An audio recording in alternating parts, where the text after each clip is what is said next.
Hello everyone and welcome to the latest edition of Goodison Park, my home from the Royal Blue podcast. And after starting off the series last week with Everton's most successful captain, Kevin Ratcliffe, I was delighted to say I'm joined by his centre-back partner there, Derek Mountfield. And as you can see, we're not at the Cheshire Cat, Chrisselton. We're here back in the Echo office. How are you, Derek? I'm not bad, Chris, at all. Nice to see you. I'm looking forward to this conversation. Yeah. I'll try and keep it short and sweet. No, you've got plenty of stories. I'm sure we'll let it run. Start, Derek. Obviously, you're a lifelong Evertonian. So before we even get to your Everton playing days, we were discussing off camera before. You know, your memories there of following Everton as a youngster. Do you remember the first time you actually stepped inside Goodison Park and went to a game? That's too long ago. I did too many footballs and elbows since them days. Now I can't remember, but I'll go back to that. My granddad was a lifelong Blue, and he had the privilege of seeing Dixie Dean live. He was actually a mounted policeman in Liverpool, and he used to tell me he was on duty the day Dixie got his 60th goal. All right. He told me more about Dixie and Everton than he did about the war he fought in. Okay. That's why they were in those days. Did he get to see it then if he was on duty? He said he saw it, yeah. So it goes, and then my dad was an Everton fan, and so it runs in the family. Yeah. I remember going to Everton very late on. I remember seeing Howard Kendall once, but I couldn't tell you what game it was. But my main Everton days started mid-70s when I was about 12, 13, when I was able to go to football on my own with my mates. When Mum and Dad actually let me go to football, because in those days it was a bit more protective than it is now. Of course, with the conditions, I started watching them, and then the three of us at the time decided to get a season ticket each. Yeah. So we got a season ticket. It was probably about 15 quid, if that, for the whole season in those days. And we started going every single week to watch Everton, alongside me playing. If it wasn't football, rugby, cricket or basketball, I went to most home games. Yeah. Didn't do many away games because I wasn't going to watch Everton. I was playing sport myself. Yeah. But I've got some fond memories of the old D behind the goal at Goodison and the old Park End stand. And then eventually at one stage actually getting onto the pitch myself. The day Bob Latchford got his 30th goal, sorry. Yeah. It was one of them where my two mates and I said, go on the pitch. No, we can't. So we worked our way down from our usual spec on the left-hand side of the street end, and we got on the pitch. And I didn't think that 5 years later I'd be signing and playing on the pitch myself. But that was just like, what am I doing on the pitch? I'm thinking I shouldn't really be here, but the other 5,000 people just celebrating Bob getting a milestone achievement. But I look back to those days, and it was great fun, singing, chanting, getting to the ground early, watching everything. All the warm-ups. I wouldn't do it now. I'd get in the ground 10 minutes before kick-off nowadays, but in those days you were there an hour and a half beforehand, and the atmosphere was great. And what I do miss about every football ground is the standing element of it. Yeah. I used to love standing on the street end, and now you have to stand up, but you've got a seat around you. I think the atmosphere is a bit different than it was when it was all standing. But memories of Goodison Park go back many, many, many years, and I've seen it change very little. Yeah. Apart from the Park End, the ground has changed very little. Of course. And the memories of the place will be forever in our hearts, never mind our minds. It's a fantastic stadium. Yeah. I've been there under floodlights as a fan. I sung my heart out, and then you play there under floodlights with the fans, and it's nothing better than it. Yeah. It's a fantastic, gracious old stadium. But as we know, we need to move on. Yeah. I mean, I was going to ask you about that after you're one of the privileged positions to have been there and the great nights to play and a fan, but was it always that usual spec on the Gwladys Street then for yourself? Usual spec and usual entrance as well. We always got there about 1 o'clock-ish.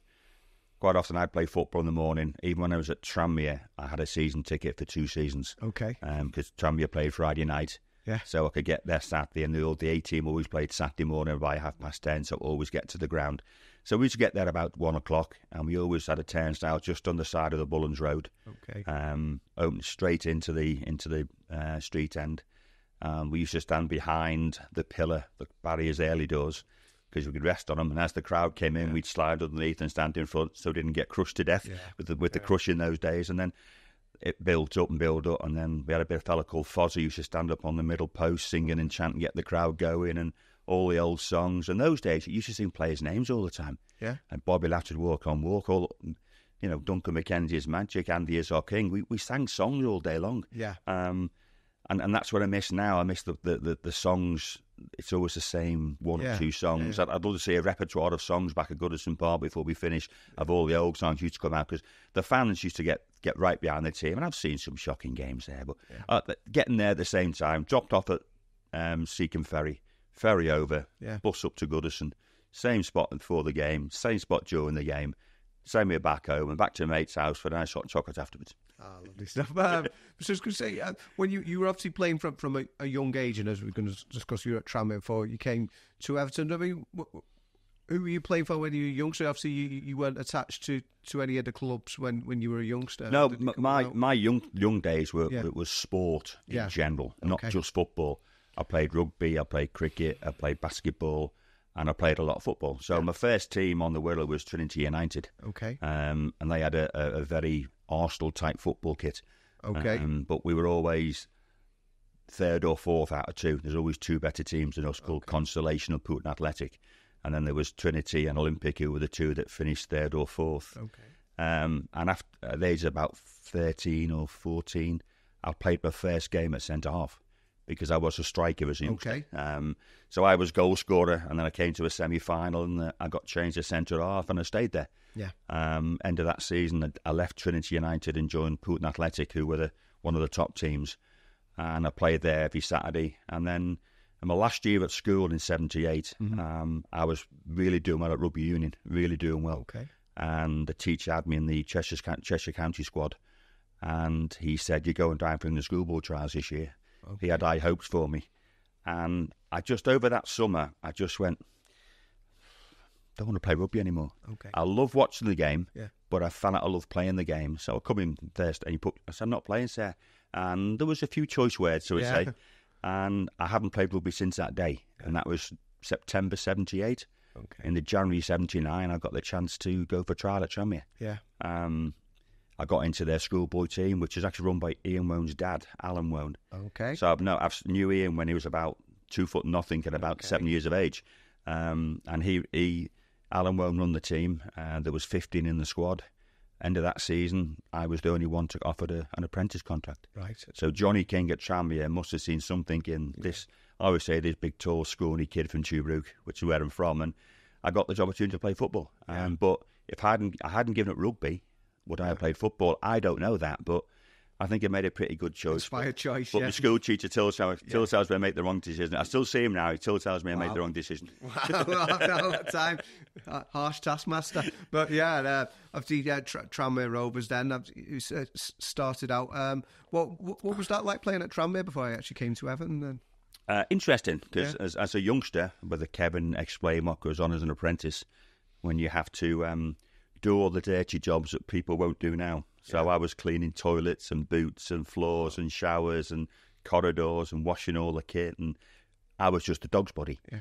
But you then get the opportunity to, for me especially, to train with experienced players. Mm-hmm. In those days, now we have the YTS scheme where you have 15 or 16 youngsters. Mm-hmm. I was the only apprentice at Tranmere. Really? So it was me and about 20 pros. Yeah. So I was training the day I arrived with senior professionals like Ken Beamish, Steve Peplow, Eddie Flood, Dick Johnson, the goalkeeper, Clive Evans. That they was experienced players. So I straight away, instead of going and training with players on my own age, I was playing with these aging or older players who'd been around a bit. So it toughened me up straight away. Yeah. So in the morning, it was first thing in the morning there, did all the jobs, put all the training kit out, pumped all the balls up, get all the boots ready. Then off to training. It was back after training to the ground, and it was over the shop for food for players and drinks for players, and then clean up after them. But it was something I never envisaged becoming a footballer, but it hit me very quickly. And you learn all the time in the game. Yeah. And when learning along with Johnny King, for example, he was brilliant. Some of his team talks, I used to be able to sit in the changing rooms as the apprentice, make sure everything was ready before the game. So some of his team talks were fabulous. I didn't know what he was talking about, but so the lads would say, some Johnny King's team talks about another Everton player, by the way. Of course, yeah. My first 3 Everton managers, or 4 Everton managers, were Everton players. Yeah. In Johnny King, Brian Hamilton, Howard Kendall, Conor Harvey. Right. So my first 4 managers in football were all former Blues, which is quite an interesting stat. But Johnny King was brilliant, and then unfortunately, as I'm about to sign professional, he gets sacked. And I'm thinking, your manager might not like me, might not be good enough. But they have to honour the contract they'd offer me. So I moved from the Prince's of £20 a week to £30 a week as a professional at Tranmere. And Brian Hamilton came in, and Brian was brilliant for me. He was superb.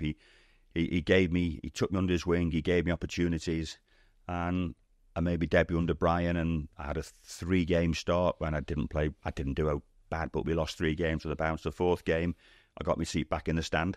And then I got a chance after that, and it was brilliant. Playing at Tranmere was superb. I used to watch Tranmere Friday night as a youngster, and then go to Goodison Saturday. And it was brilliant, and it was a massive learning curve for me. And I think what happened to me at Tranmere probably made me ready to move on when it came, because I'd been through mucking boots out and doing this and doing that, and then becoming a pro footballer, but still helping out the youngsters who came through, which was Nigel Adkins, Ray Woods, Nigel Powell, still helping out before I said, right, I'm concentrating on first team football now. And it was a great learning curve for me. I didn't see the move coming to Everton, but obviously managers in those days, the scouting network was bigger than we think. Okay. But the media side, nowadays you hear so much about so-and-so's linked with so-and-so and this. It wasn't like that in the 80s and 70s. You didn't know who was watching you, who'd been to see you, who was making a bid for you. I know people that have been told they could have moved somewhere, knew nothing about it. You know, so in those, I had no idea that I was going to leave Tranmere for Everton until we were going to go away end of the season in 82. And Tranmere always went to the sunny climes of Blackpool. Okay. For a 3-day break. Trip for them. Tranmere, foreign break, Tranmere. That was Blackpool. A 3-day break in Blackpool, and we all should have come back in the morning of the cup final, and we'd all go around to the back of the social and watch the football together. And I was ready to go, and Brian Hamilton calls me over, and he says, I'm going to sell you. Oh, why? We think it's a good deal. Who is it? And he said, it's Everton. And I grabbed the phone, and I honestly thought to this day it was a lad called Jimmy Lumby, who was the biggest piss taker in our club, in the manager's office, trying to pretend to be Howard Kendall. But it was Howard. I eventually got the chance to don the royal blue shirt at a testimonial match, and then put pen to paper. And you know, I always say the rest is history. Okay, so you actually you played the game before you signed, is it? Yes. I got a phone call off Howard. At home, and the story goes that I lived in a 3-story house in Manor Road, and I was told that Howard was ringing me, and Howard did ring, and I'm on the top floor, and I came down the stairs, and my mum goes, Derek, it's Howard Kendall. He went, who's he? I went, all right, well, I'll tell you later. My mum wasn't a footballer, my dad was the football side, and he said, look, we're very impressed. We've come to Belfield, so I came to Belfield, and we went away to Preston. In someone's testimonial match. And I walked into Belfield, and there's Mick Lyons, and there's Mark Higgins, and there's Billy Wright, and I'm going, what am I doing here? What am I doing here? I'm only 19. But we got to Preston, he comes in, and we look at the pitch, and he names the team, and I'm playing. I can't remember who I played alongside. It was a bit of a blur of mine. I remember losing the game 3-1. Got back on the bus coming home. But prior to the game, in those days, like it happens now, everything is taken on the bus for you. But when you're on trial, or you take your boots with you in a bag. So I went on the bus with my bag, get off the bus at Preston, go in the change rooms, and I went, what do I do? How do I get changed? I froze. Didn't know how to change into football kit. I'm in awe of all these people. I'm playing for Everton. So I went, take my tie off. So I managed to get down to my kit, and I look for my boots. I've only left my boots on the bus. In such a rusty off the bus, I've got no boots. I'm thinking, I've blown it. Mick Eaton says, go and find Jimmy Martin, the driver, who was just released retired as kit man. Got him, got me boots, played the game, and after the game on the way back, Howard calls me down the front of the bus, and he says, look, quite impressed, son. I'll be in touch. You know, as a youngster, you're thinking, Everton got to be in touch. Sat by the phone for a day. Became 2 days, became 3 days. But every time it rang, it wasn't for me. So in the end, I'm upstairs, and Howard rings, we like you, we're going to sign you. Can you come to Belfield? Yeah, okay. So I go to Belfield, and medical in those days was, can you cough? Yes, please. Checks everything. Right, we're signing you. And it was done and dusted. And if I'm honest, I could have signed a blank piece of paper. It's, your lifetime's ambition. I've achieved a dream that so many people would love to do in signing for Everton, let alone playing for them. I achieved a dream I never thought would happen to me, especially within 3 years of me leaving school. But these things happen to people sometimes, and I put pen to paper and then went away that summer and worked my cotton socks off to get fit, because Tranmere's pre-season was run. So I come to Everton, I feel really fit, and it was ball, ball, ball, ball. I'm going, I never see a ball at Tranmere for 3 weeks. Yeah. But Howard was so far ahead of his time with what he did around the training field. You know, you don't run for 20 minutes on a football pitch without stopping. Everything's done short and sharp. So all our work was done with the ball. And I went, wow, this is different class. This is totally different. And then that was it. My Everton career had started. And I waited and waited and I learned. Yeah. And Colin Harvey for me was so important in my career. Yeah. Colin took this rather raw but talented youngster and made him a lot more technical, a lot better, and made my strengths into weaknesses and my weaknesses into strengths. And so I was wrong that, wasn't it? Yeah, your weaknesses into strengths, and my strengths into even stronger. Yeah. And without Colin Harvey, I don't think I'd have got in the first team within the first year. I don't think I'd have maybe got to where I did in my career. Yeah. And I put a lot of that down to Colin being such a good coach and such a good person. You ask anyone who came to them ranks at that time at Everton, Colin Harvey is right up there, top of their list of people who've helped their career. And I think Colin, for me, was absolutely superb for me, he really was. Yeah, so interesting that there, because Kevin Ratcliffe said more or less the same thing when we spoke to him. But just what was it about Colin for you? Was there anything in particular he said or what he did that you can see? He could be ruthless, he could be nasty, he could put your arm around your shoulder and give you a pat on the back. Yeah. But what he did was, Howard had signed his 7 players, and to be honest, not many of them were that successful the first season. Never really, wasn't he? And then I came in the second season. There was still Mickey Walsh and Mick Ferguson, and so what Colin would do, we had a group of youngsters coming through at the time. Yeah, it wasn't just me, and so every Monday and Tuesday or Tuesday and Wednesday, he'd bring 3 or 4 of the experienced players back for an afternoon session, much to their disgust. Yeah. So he could work with the younger players and the older players. So I remember 2 or 3 times every month he'd have Simon Steele, the goalkeeper, just launching balls out of his hands, and I was barking Mick Ferguson, who was 6'6", and I've got to learn to jump and head the ball over Mick. Yeah. Stop! Don't get too tight, Degs. Don't get too tight. Time your run. If you're going to stand close, do this to him, do that to him, and it was simple things like that. And then Alan Irvine next week, I'd be doing one-on-ones with Alan Irvine running at me. Yeah, you know, so it wasn't just out and just playing. It was out working on things to make me better. Yes, but Colin did that with everybody, and I just think we know as players who played under Colin how good he was. I don't think sometimes the people around the club who just watched the team in those years realised how important Colin was. And one of the biggest changes at the club was when Howard moved Colin from reserve team manager to first team coach. That was a massive, massive moment in the club's history for me. Yeah, definitely in terms of where things took off. But you remember your debut well, don't you? You spoke about next before we came in. I remember my first trip was away to Ipswich. Yeah. When I made cups of tea all the way down. I got on the bench away at Brighton. Yeah. And then I made my debut on April the 23rd, 1983. I know that fact because A, it's my mate's birthday, and B, it's St George's Day. And I made my debut against the man who haunted me for about 12 or 15 years, Mick Harford. Yeah, Mick Harford taught me how to take a knock or two, shall we say. So Robert Hopkins, Mick Harford up front. There was Mark Dennis, Pat Van der Nauw, Noel Blake. It was the main of the Birmingham had a record of being a bit thuggish at times, I'd say. But I made my debut. We got beat 1-0 with a late goal. And then on the way back home, I've thoroughly enjoyed myself. If I played one game, that's enough for me.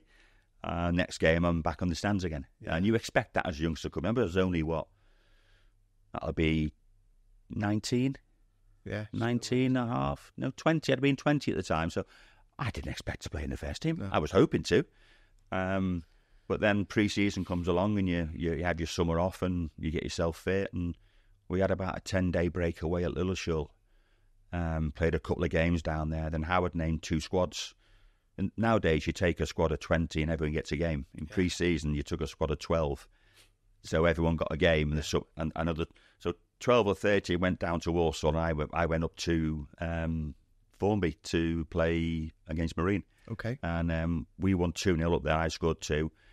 And there were lads I think they drew at Warsaw, but Kevin got sent off in the pre-season match. Ratcliffe, But Howard had also named the team on the Friday, or the squad that was going to Holland for pre-season, and I wasn't initially in the squad. Okay. So I was resigned to stay back with Colin and training with Colin in the reserves, and coming on the Sunday morning, I think it was, we had to come in Sunday morning because we were going Monday, Lads go, you're in the squad. I said, no, he hasn't. I'm not. Yeah, you must be. Rats has been. We've got no other centre half cover. Because Billy's gone and Mick's gone. It must be. So Howard called me. Yeah, you're going in there. I don't know who got dropped out. I've got a vague feeling it might have been Alan Irvine. I don't know. Yeah. But I went on the pre-season to Holland and played 4 of the 5 games. Yeah. And then I had the privilege of making my Goodison debut. Yeah. The first game of the season, 83-84, at home to Stoke. Yeah. We won 1-0. I retained my place for the next game. And I remember it being boiling hot on the first day and boiling hot the second game on the Tuesday. And if you look back to those football kits in the 84, 85, and the Le Coq Chief kit had a fleece lining in it.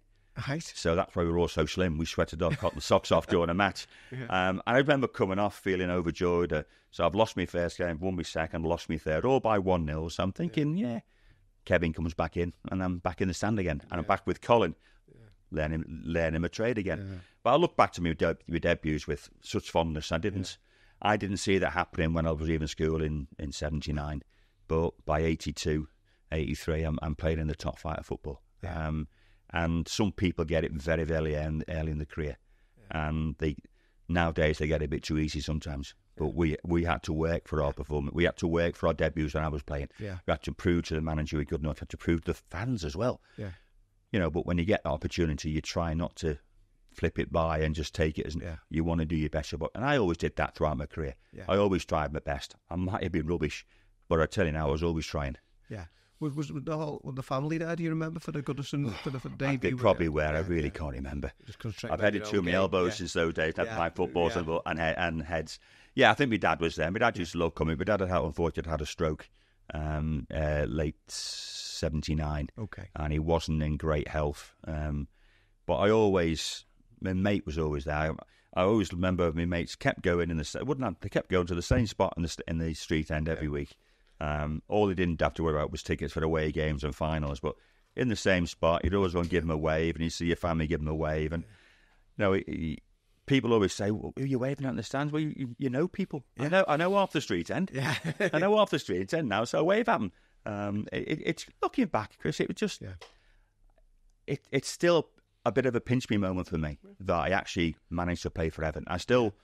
I played 150 odd games, but for me, it's still, I pinch myself that this little lad from Tuebrook, who was a sportsman rather than a footballer, suddenly got a chance, and I loved every minute of my time. Yeah, and when you did get back into the side, I mean, that was the start of great things for Everton. Obviously, 83-84 season with the run to the cup final. It was. We had a little chat before, and I got back in. I think it was late October time, or maybe November time. And I remember playing away at Arsenal and away at Forest. Then we went away to West Ham in the Milk Cup. And it was me and Mark, and I think Kevin was left back. I think he'd left John Bailey out at the time. And I scored my first ever goal in the Royal Blue shirt of Everton. But unfortunately for me, it was for West Ham. It's deadly at both ends. I scored my first own goal of many own goals in my career. So we drew 2-2, so the replays the week after. We go to Old Trafford on the Saturday, and I was convinced it's going to be Gary Stevens, Ratcliffe, Higgins, and John Bailey back in the left back. So I'm there expecting, with my coat and my arm, to go into the stand to see what the lads who weren't playing. Howard names the team, and he's not picked me. Then I went, yeah, I should just mention my name. Yeah. So for me, one of the biggest boosts I have was playing okay at West Ham, but scoring a goal, but then going straight to Old Trafford. Yeah. And Howard keep me in the side. So Kevin played left back, me and Mark played centre halves. I think we won 1-0. I think Shees might have got a penalty, I can't remember now. And the next game was West Ham at home in the replay. We win 2-0. And unfortunately for Mark Higgins, Mark never played again for Everton. Yeah. So as I said many times, Mark's injury, where he had to unfortunately finish and retire, was my fortune. Yeah. And I got the chance to play regularly for Everton. But as Mark says to me, it could have been me and you and Kevin left back. We don't know. No. He says, don't always say it's remind me. No, you were a good player. Yeah. And I said, well, you were a good player. So I had a bit of a banter with Mark, but he says the same. Without Mark's unfortunate injury, I might never play for Everton. It might be Mark sitting here, not me. Yeah. But I got a chance. And when you get a chance of playing a regular run of games in the first team, you try to don't pass it by. You give whatever you can every single game, which I did. Yeah. I tried my absolute best every time I played. Sometimes it doesn't. You can't always play well every week. No, you got to have ups and downs and dips. I think sometimes that's what football fans don't really appreciate. You can't always be at 100% every time you play. Yeah. But I gave it my best chance, and I always tried. And I remember the Christmas period that year, when we played at home. I think it was Coventry on Boxing Day or Sunderland Boxing Day. Went away to Wolves, got beat 3-0. Came back to... So it was 0-0 at home Boxing Day, 3-0 away at Wolves, 0-0 at home on the 27th, and we're getting booed off the pitch. We're getting cushions thrown at us. We're getting hammered. Said, yeah. We were poor, very, very poor. And then we go to St Andrews, Birmingham, on the night of the 2nd of January, I think it was. And we're all there ready to go. We've got the all-silver kit on. Or we should have had the all-silver kit on. So Kevin's been in and shook hands with the referee, showed him the kit, which has the team colours on. He says, yeah, no problems. Warm up. About 15 minutes ago before kick-off, there's a knock on the door. Mickey Eaton opens the door, and it was Mr. Kendall. And there's the referee. Yeah. Yes. So you can't wear that kit tonight under the floodlights. It's going to clash with Birmingham City's kit. We're going, you what? It's silver. No. Andy Gray in the background shouts, okay, ref, are we in skins tonight then? So he walks in with, I think, one of Everton's classic away kits. It was a yellow or amber, blue shorts and yellow socks. Yeah. We actually wore Birmingham City's away kit on the 2nd of January. But it was the yellow. Yeah. We won 2-0. Yeah. Okay, Gary Stevens scores. We go to Stoke in the FA Cup on the Saturday. Although we're playing rubbish and we're 17th, 18th of the table, there's 7,000-8,000 Everton fans there, screaming, singing, shouting. And the change room is there. We're going, and Howard just goes, boys. He leans up, opens the window, and all we can hear is, Everton. And he went, you do it for them. Yeah. You do it for them, lads. Out there, and you don't let them down. We won 2-0. 7 games later, walked up the stairs at Wembley to lift the FA Cup. Yeah. You know, you talk about team talks and how it inspires people. You can see all, but just opening the window and listening to Everton fans singing. After what we've been through the previous year, or 6 months, they were still there supporting us. Yeah. And that was an iconic team talk for us as players. Yeah.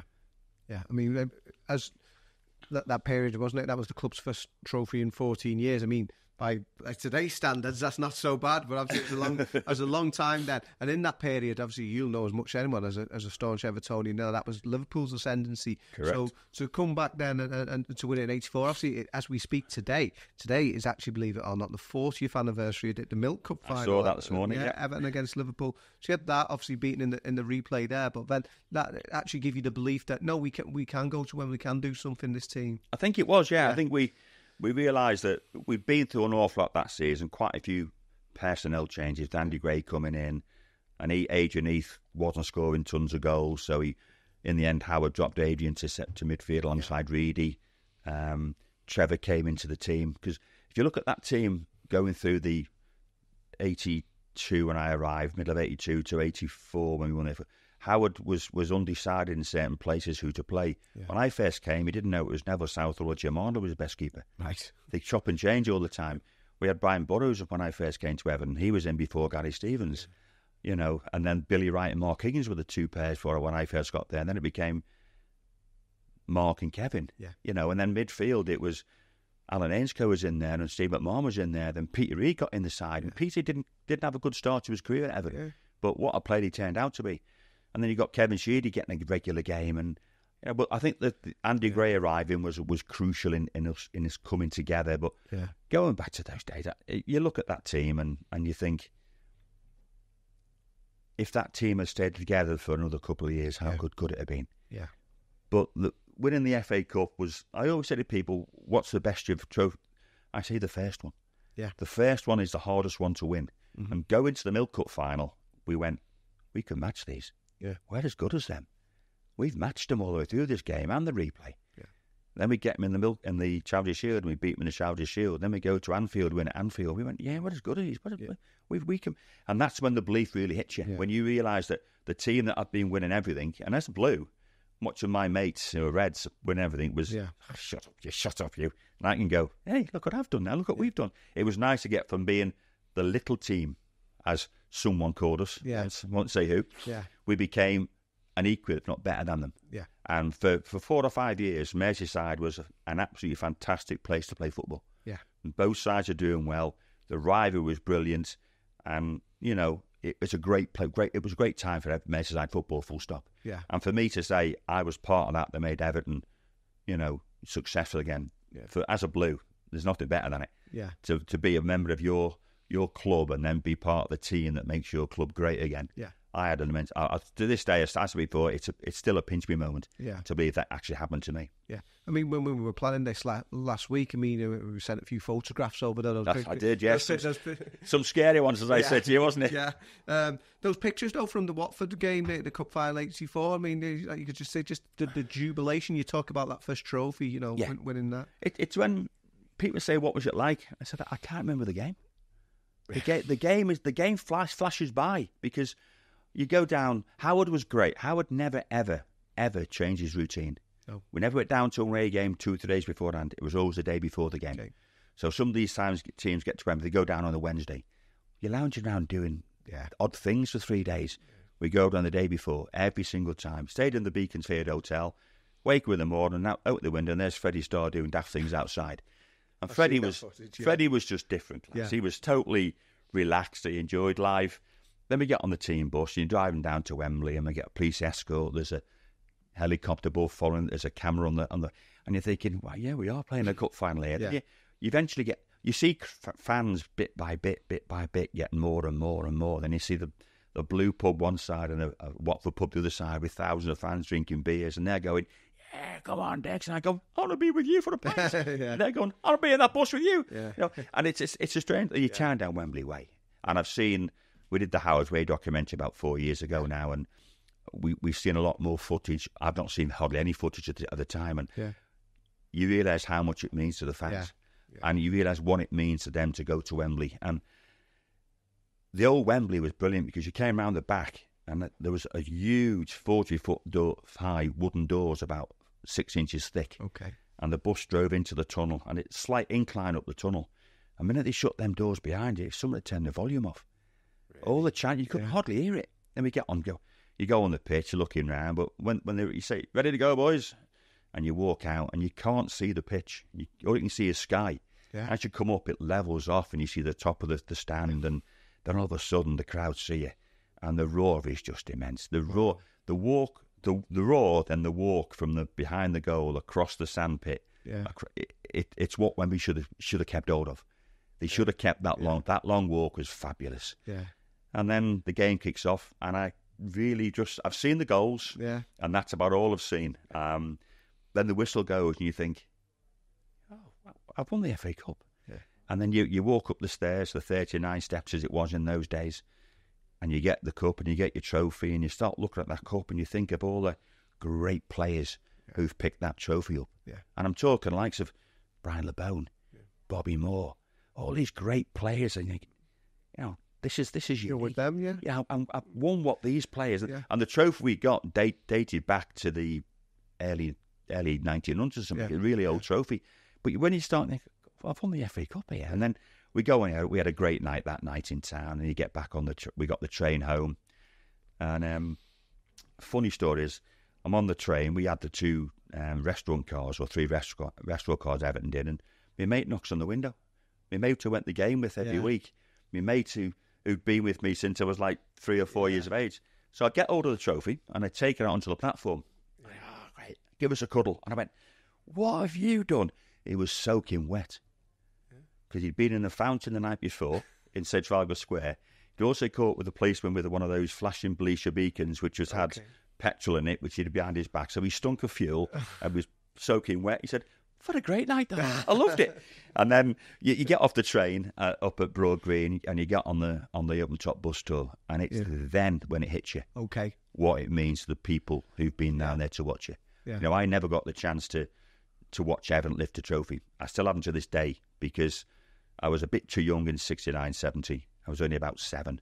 Okay. In 95, I was doing an FA coaching badge. So I've never actually seen Everton, as a fan, lift a trophy yet. Yeah. But I'm classed as being one of the greatest in this team ever. So when you're driving around the bus and you see the people out there, you realise what it means to them, that you've put us back on the map. You've given us some pride and joy. Yeah. Now let's look forward to next season. Let's kick on next season. And I'll let you describe next season. Yeah, I was going to say, which you did do. Obviously, it's the most successful season in the club's history. But in terms of your own contribution, maybe we were laughing about this before, saying, "No, nobody actually talks about the defending because they scored loads of goals that season." But incredible, really. Was it 14 in all comps? It was 14 in all comps. Yeah. If you include the old goals, it was 17. Okay, boosted the total even more. I always try to. I was a striker once. Yeah. It was one of them. That season started with 2 defeats. Yeah. A 4-1 at home to Tottenham and then a 2-1 away at West Brom. Yeah. And I can just see the fans' faces now at West Brom thinking, here we go again. Typical bloody Everton. After winning the cup as well. We're on a high. We're expecting big things. Then we went to the first ever live televised game on a Friday, I think it was, and Richo scores down at Chelsea. Yeah. And I don't think we lost again for about 15 or 20 games after that. Yeah. The belief came flooding back. Including the win at Anfield, did you say? Crucial. I think that was the massive turning point in our whole. We're as good. We're better than these now. We can do something here. And we just kept going. Once you get that sense, and that was always Liverpool's strong point. Once I got the sense of victory, didn't let it go. We might be 1-0 down. We can get a point here at least. We might get 2. Because in those days it was only 2 points, wasn't it? We might get another one. Yeah. We always knew that we could get back in the game. I think in that season we conceded 4 goals 5 times in a game. Okay. Yeah, we only conceded like 32 goals. Yeah. We're going to have those ups and downs. I know one of them was late in the season when we played away at Coventry. But you're going to have those little blips. But it's how you respond to that blip. And we responded ever so well to the blips. Yeah. But I look back to that season. I look back to some of the performances and some of the games. I look at the Man United game, the 5-0. I look at the 5-0 at Forest, home to Forest. I look at the 1-0 win at Anfield. I look at the games where we totally dominated teams. Yeah. And as Kevin has said before to us, there's times when we stood there, we might go 1-0 down and we're going, win this 3-1 or 4-1. The belief was just so strong in that group of lads. Yeah. And when you're playing well on the football field, it translates to the terraces. Yeah. And they became expectant all the time. So we couldn't let them down. No. So we had to do it. And I just look back at that season. As you said, I got 14 goals. I got 10 league goals and 4 in the cup. And no one ever talks about me defending. Yeah. It's always about your goal there or your goal this or 14 goals. Anyone in this building we're in now could have scored 14 goals that season. The quality delivery from the Kevin Sheedys and the Trevin Stevens was so important. If it wasn't me, it was Andy Gray, or it was Sharpie, or it was so-and-so, or so-and-so. Yeah. Someone got the end of 99% of the balls they put in. Because it's the only time, I've always said to a lot of people that when you get a corner and a free kick, it's the only time you can put a quality ball into the box completely unchallenged. Yeah. And it frustrates me when we can't beat the first man, or we launch too for long. Come on, boys! I'm coming from centre half. Make it. I'm not running back there without scoring a goal. Yeah. So we made sure that the quality was always good. And Trevor and Kevin were just fabulous at it. Yeah. We didn't work on a lot of free kicks and corners. I was going to ask you about we didn't need to work on it because we knew where the quality was. Yeah. Sometimes I go near post, and you go in middle sharp at the back, and we just keep rotating it. Yeah. And I always maintain that you look at it now, and they're too busy fighting with each other. I used to make runs into the box. Yeah. So. Can you stop me running? No chance, mate. I'm coming straight through you and the ball. I'm taking you with me into the net if I have to. Yeah. But now the two of you standing, holding each other, grappling. Yeah. And that's the way it was in those days. But anyone could score goals. I actually had the honour of playing with Gordon Cowans at Villa. Yeah. He was the best 2-footed player I played with. He was the same. Yeah. His delivery was brilliant. I scored nearly 20 goals for Villa in total. Delivery makes goals. Yeah. You've got to be in the right place at delivery. And one of us always was. Yeah, I mean, obviously some that stick out for yourself. The Luton semi-final. I'll come on to the one that went when you won the league as well at the end of the season. The Luton goal. Yeah. Everyone talks about the Luton goal. Doesn't happen unless I saw the late equaliser against Ipswich in the round before. Yeah. When for some strange reason Pat Bandana was playing right back at the time when he should have been left back. Okay. Flicks the ball over his head and volleys it across, and I get the touch on it in the 87th minute. Okay. We're 2-1 down. Yeah. Everyone says, what's your best goal? And so I say, what's my best or most important? Yeah. That's my most important goal, because without that goal, we don't get the chance of the semi-final. Yeah. And to be honest, the semi-final, we were poor. Yeah. We'd just come back from Munich, a great 0-0 draw in Munich on the Wednesday, Stoke Thursday. And we never got started. Luton were different class against us. They were brilliant. But we stayed in the game. Neville made some tremendous saves. And as the game went on and on, I got the usual nod from Howard. Up you go, lad. Yeah. He knew that an extra body up front, and Kevin plays a long free kick up. I get a little nudge in the back. It was a nudge, yeah, but I made the most of it. With Mick Harford, we get a free kick. Yeah. And Sheeds, I don't know if he missed it or he meant it, but it must have bounced about 20 times.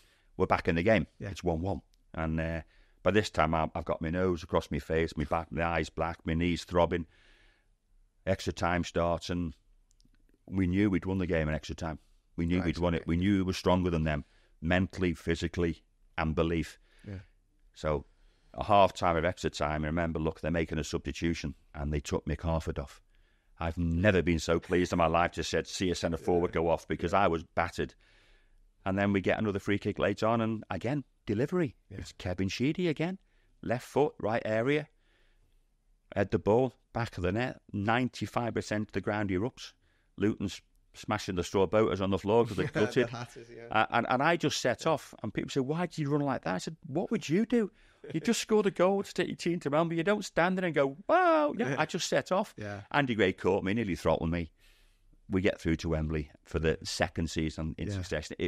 People talk about that goal for me like it's the best goal ever. It wasn't the best goal. No. I've scored better goals in my career, but it is the crucial goal in that season for us. Yeah. But the one before, the Ipswich game, when I got that late equaliser, I think is my most important goal for the club. Excellent.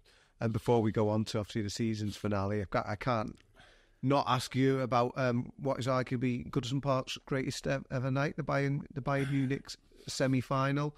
I mean, Kevin Ratcliffe described it as World War III when he was speaking to me about. I'm surprised nowadays it would probably finish 7-aside.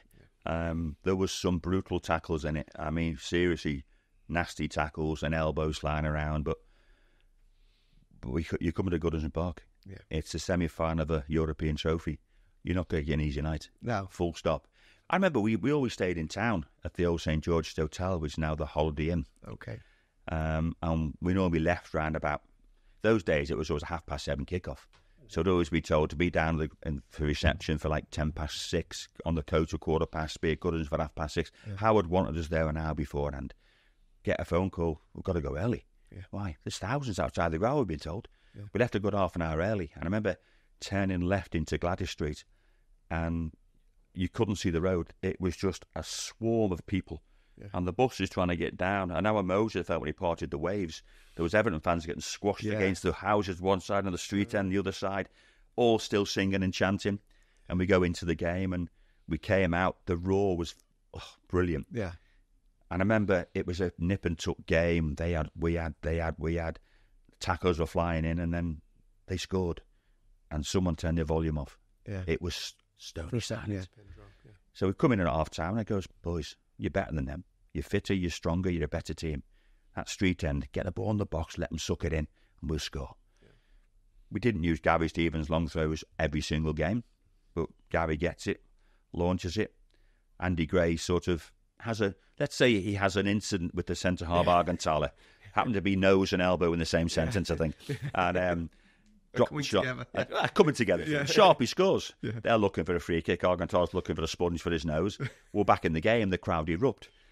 And then a few minutes later, same again. This time it's Sharpie, and the keeper comes and flaps like mad. Yeah. Drops to Andy. It's 2-1. And the crowd were really up for it. The noise was brilliant. Great atmosphere. It wasn't the best game. It was a brutal game. Yeah. And then we get the third, and Sheeds takes his time. Andy, good ball. Trevor, who was so comfortable with that going through against the keeper, so comfortable. 3-1, and it was just bedlam in the crowd. We're thinking, wow, we're European. We've only just come together. This our first ever trip to Europe for most of us, and we made a final. But the atmosphere that night was. I remember there's a quote in Goodison that when we came out at half time, the roar made my neck hair stand up. I was shivering and it frightened me. What I did to the Bayern players, I don't know. But it put that roar at half-time put the fear of God in me. And they're behind you, Yeah, it was for us, not for them. But the roar was brilliant. And I look back to that night and think, I haven't really watched the game since. I'll have to get a video of it and watch it. But the atmosphere was fabulous. The game was rough, brutal, but we got the right result. Yeah. After beating them, then was that the big test then when you went to Rapid Vienna? You thought, yeah, well, they've done the harp higher without being complacent. I think the final was the semi-final. Yeah. I don't think that would happen nowadays. They make sure that the seeds don't play each other. Yeah. I think they would have loved Celtic in the final because they had that replay against Rapid Vienna. Someone throwing a bottle against someone, and then they lost the replay. So we could have played Celtic in the final. You never know. But the final for us it wasn't an anti-climax. No. We had to do the job. But we felt so confident. We really did. So confident. And you look at some of the footage I've seen from the Howard's Way, and I didn't realise how much good football we played that night. Yeah. We played some fabulous football that night. Yeah. And I've seen the Brian Clough quotes since then. And at 2-0, we're cruising. At 2-1, we're all going, you're going. The fans are going, oh no, here we go again. And then Sheed finishes off. Tremendous night. Yeah. Tremendous night. And to say that I am part of that team means a hell of a lot to me. It really does. We talk about stories. We sat in the restaurant about December time, and someone would say something and they'd go, but you did this. No, I didn't. You did it. And it was half-hearted banter, but having to dig at each other all the same time. But there was no animosity. No. It was great to be around that group of lads. We're still good friends now. We like to see each other a bit more than we do. Mm-hmm. We're hoping over the next 12 months we can see each other a bit more, with hopefully 40 years since that glorious season. Yeah. But it's great that we can have that. I've just been up for a weekend up at Carlisle where I played for a season, and I had the same spirit at Carlisle that I felt at Everton. Okay. Everyone pulling in the same direction. If you're all pulling that way, you're going to win. Yeah. If one or two are pulling the other way, which you see in football clubs now, when players aren't happy, you're not going to be successful. We all pulled in the right direction. Mm-hmm. And the players that came in, in that 8 of 85, Alan Harper, Kevin Richardson, Ian Atkins came in for some games. Jim Arnold, I think, had 40, 50-odd games on the bench that season. They were all so important to what we did. Yeah. And we will never forget the Alan Harpers and Kevin Richardson as a group of lads. We'll never forget them because they were so important. Come in and do a game, 2 games, out you go. Yeah. But without that collective spirit all going in that direction, we were successful. If we had 1 or 2 going the other way, we might not have been. Yeah. And that was it. Howard's team talks, Howard's tactics, Howard's man management skills, how he did things. The Chinese meals are legendary. It was part of that culture. Yeah. What Howard would do at the Chinese meals, he'd go, right then, and so blah blah blah blah, and he'd set the scene, and he'd throw a little bomb in, and we'd have arguments. Yeah, we'd sort it out ourselves. We didn't need Howard to tell us what was going wrong. He'd throw the seed or throw the bomb in, and we'd all finish it off. Yeah, and we'd all go, yeah, we had great, cheers lads, and we'd go. Yeah, but it was no animosity. Howard was superb at that sort of stuff, throwing a little, you did this, boys, and you sort it, and he'd take a step back and he'd listen to us debating it between ourselves. And that is one of the greatest things I say Howard ever did. Yeah. Some of his management tools are fabulous. Yeah. And the culmination of those efforts is obviously winning the league by, what was it, a record margin, wasn't it? Was it for 13 points or something? I can't remember. Yeah. And then that Queen's Park Rangers game and another goal. Here we go again. Yeah. If you'd have said at the start of the season when we're bottom of the table with a net goal, a -4 goal difference after we'd won the league with 5 games to spare by 13 points, we'd have laughed at you. But those things happen. I remember the QPR game was Bank Holiday Monday. Yeah. There was nearly 52,000 it was in Goodison Park. Yeah. I managed to get in front of Sharpie and score the winning goal, or the first goal. Sharpie got the second. And I've got a picture at home it's actually on my headline and my Twitter feed, and that is, I've just scored the goal against QPR, and I've got me back to the park end. I've got Andy Gray runs and Peter Reid 14 foot in the air, but the street in the background is all up. I love the photograph. Yeah. I love it. But my big disappointment is, why didn't the Football League, knowing we were 13 points clear, bring the trophy up that day, right, and give it to us that night when there was 52,000 in the ground? And that's my big disappointment that season. We didn't get it till the Wednesday against West Ham. West Ham game, yeah. It should have been there that night for that afternoon. Yeah. On the Monday, we were miles ahead. Yeah, bring it up and do it properly, but they didn't, and that.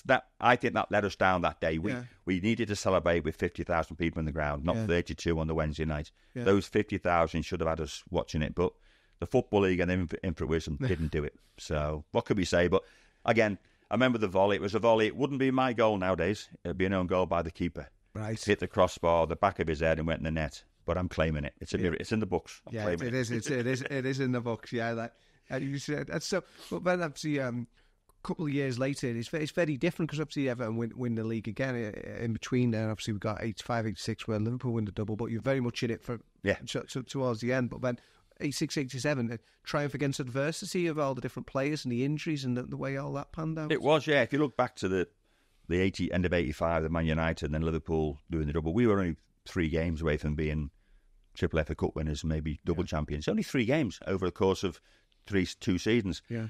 But the 86, 87, I'd had and that we discussed last time, I had an epileptic fit. I've been epileptic all my life. I had a fit in the summer, and within weeks, Howard had signed Dave Watson. Mm-hmm. I don't know whether my fit influenced Howard, whether he could blame my knee. I had an injury with the knee. I don't know. But Dave, I've got no animosity towards Dave at all. I'm good friends with him. Fantastic footballer, fantastic character. But once Dave came in, I knew my time was limited at Everton. Nice. So that 86, 87 season was a very interesting season for a lot of reasons. As you said, with the injuries, because Gary was injured, Pat was injured for a while. You know, Nev as well. Even Nev, yeah. We had a lot of injuries, but the people that came in, people like Kevin Langley, who's never thought about, came in for 15 games starting the season, come free. He was brilliant. Paul Power, what was Paul Power on that summer? Yeah. I want some more of Paul Power that year, because at 30-something, he was magnificent that season, Paul Power. Indian summer fame. You know, he was brilliant. You know, but Paul Power came in, we had Neil Poynton arrive, Neil Adams arrive. You know, there was a lot of players came in and did a job. You know, I remember that season where I didn't play a lot.